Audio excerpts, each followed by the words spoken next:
شازده پسر. حالا آقا پسر دختر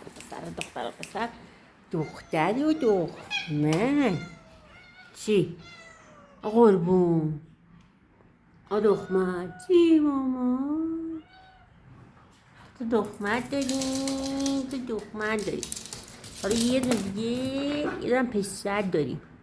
مسکی از سرها رو دریدن هم دیگه این چتونه.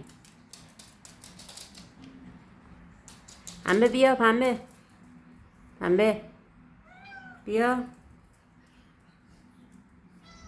اینا با شما کار ندارن با این که ما اینجا درست کردیم که آخه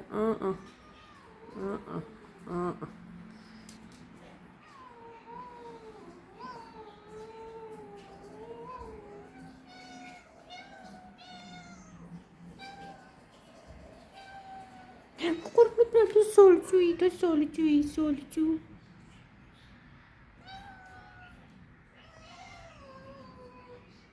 تو هم خود درگیر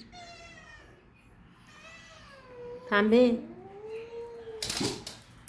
بریم بابا.